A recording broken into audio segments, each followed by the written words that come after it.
নমস্কার, আমি স্বপন ভট্টাচার্য আবার আপনাদের সামনে হাজির হয়েছি মজাদার বাংলা ব্যাকরণের সপ্তম পর্বটি নিয়ে। এর আগের কয়েকটা পর্বে আমরা আলোচনা করেছিলাম যে শব্দের গোড়ায় অ কখন তার স্বাভাবিক উচ্চারণ হারিয়ে ফেলছে, হারিয়ে এসব ওকারান্ত উচ্চারিত হচ্ছে। সেখানে আমরা দেখেছিলাম যে অ বা অকারান্ত বর্ণের পরেই যদি ই, উ, রি,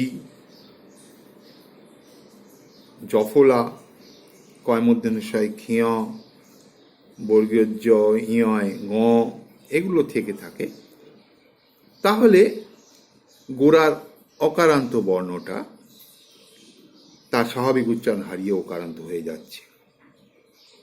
ঠিক তেমনি শব্দের মাঝেও যদি কোনো অকারান্ত বর্ণ থাকে এবং তারপরে যদি এগুলো থাকে, অর্থাৎ ই, উ ইত্যাদি যেগুলো বললাম, এগুলো যদি থাকে, তাহলেও কিন্তু শব্দের মাঝের অকারান্ত বর্ণটা তার স্বাভাবিক উচ্চারণ হারিয়ে ওকারান্ত হয়ে যায়।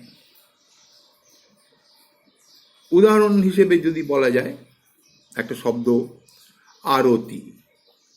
আরতি শব্দের বানান আ, বয়শূন্য র, তয় হস্যই, আরতি। কিন্তু এই মাঝের র যেটা অকারান্ত, আমরা উচ্চারণ করব ওকারান্ত, কারণ তারপরে একটা তয় হস্যই রয়েছে, অর্থাৎ একটা ই ধ্বনি আসছে, তাই আমরা উচ্চারণ করব আরতি। বিরতি, জননী, ধরণী, সরণী, সরাসরি, দলাদলি, প্রজাপতি, সকরুণ, সমভূমি, অসভ্য, অকথ্য, অগত্যা, আলস্য, সৌজন্য, অমসৃণ, এই ধরনের শব্দগুলোতে যেহেতু পরে ওই ই, উ বা অন্য জফলা ইত্যাদি আসছে, তাই সেই অকারান্ত বর্ণটার উচ্চারণ কিন্তু ওকারান্ত হয়ে যাবে শব্দের মাঝে থাকলেও। আবার আমরা দেখেছি যে 3 বা তার বেশি সব বর্ণ নিয়ে, মানে ব্যঞ্জন বর্ণ নিয়ে তৈরি যে শব্দগুলো আছে, সেগুলোতে যদি অকারান্ত বর্ণের আগে অ, আ, এ বা ও থাকে, তাহলেও কিন্তু সেই অকারান্ত বর্ণটি ঈষৎ ওকারান্ত উচ্চারিত হয়। যেমন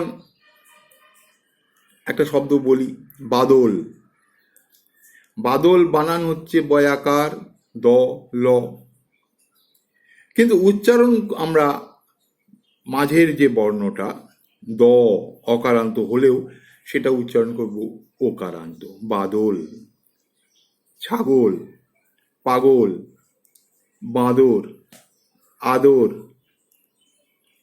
শাবল, কাজল, আনন, নাগর, লোচন, রোদন, কোমল, মোদক, ছবল, এই ধরনের শব্দগুলোতে যেহেতু আ, অ, এ বা ও ধ্বনির পরে একটা অকারান্ত ধ্বনি আসছে শব্দের মাঝে, সেগুলোকে আমরা ওকারান্ত উচ্চারণ করব।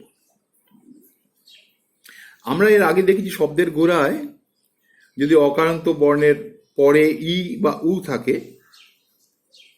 তাহলে সেই বর্ণটা ওকারান্ত উচ্চারণ হয়।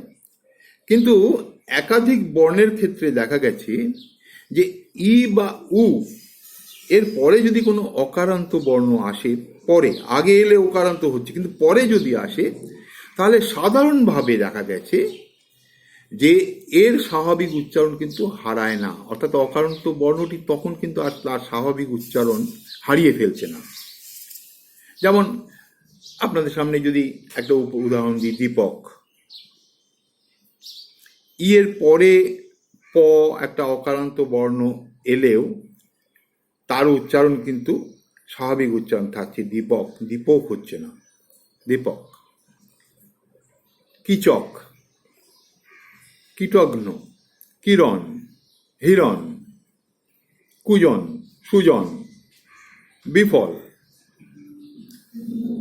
দীঘল, দুর্গত, এই ধরনের শব্দগুলো ই আর উর পরে থাকলে আমরা দেখছি যে তার স্বাভাবিক উচ্চারণ বজায় থাকছে। দু একটা ব্যতিক্রম আছে, যেমন এই মুহূর্তে আমার যা মনে পড়ছে তিরস্কার, পুরস্কার, এগুলি ই ধ্বনির পরে অধ্বনি থাকলেও তা কিন্তু ওকারান্ত হয়ে যাচ্ছে। তিরস্কার, পুরস্কার, এ ধরনের এগুলি ব্যতিক্রম। আর আরেকটা কথা সবশেষে বলবো যে বাংলায় বেশ কিছু তৎসম শব্দ রয়েছে যেগুলির স্বাভাবিক উচ্চারণ হসন্তযুক্ত, কিন্তু সেই শব্দগুলোই যদি পরে আর কোনো শব্দ নিয়ে সমাসবদ্ধ পদ তৈরি হয়ে যায়, তখন কিন্তু তার স্বাভাবিক উচ্চারণ অর্থাৎ এই হসন্ত উচ্চারণ সেটা হারিয়ে ওকারান্ত হয়ে যায়। যেমন পথ, পথ আমরা শেষে হসন্ত ব্যবহার করি, পথ, কিন্তু যদি এটা সমাসবদ্ধ পদ হয়ে একটা নতুন শব্দ তৈরি হয় পথচারী, পথচারী, তাহলে কিন্তু এই থ তার হসন্ত উচ্চারণটা হারিয়ে ফেলবে, হারিয়ে ওকারান্ত হয়ে যাবে, পথচারী হয়ে যাবে। বন কিন্তু বনবাসী, গীত কিন্তু গীতবাদ্য, রথ রথযাত্রা, বন বনমালী, দশ দশচক্র, এই ধরনের শব্দগুলো কিন্তু আমরা দেখেছি যে ওকারান্ত হয়ে যাচ্ছে বর্ণগুলো উচ্চারণ। আবার কয়েকটা দেখা যাচ্ছে ইদানিং আর একটা প্রবণতাও রয়েছে যে এই হসন্ত উচ্চারণ একটা বজায় রাখার প্রবণতা কিন্তু কোনো কোনো শব্দে দেখা যায়। যেমন এই মুহূর্তে আমি আপনাদের উদাহরণ দিতে পারি, ফুল কিন্তু ফুলশয্যা, ফুলশয্যা আমরা বলি না, ফুলশয্যাই বলি। রাজনীতি, মেঘদূত, লোকসভা, এই শব্দগুলো আমরা কিন্তু সেই হসন্ত দিয়েই উচ্চারণ করি।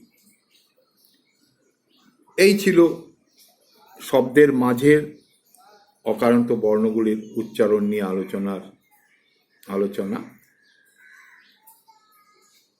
আগামী পর্বে শব্দ শেষের অকারান্ত বর্ণগুলো নিয়ে আলোচনা করব আপনাদের সঙ্গে।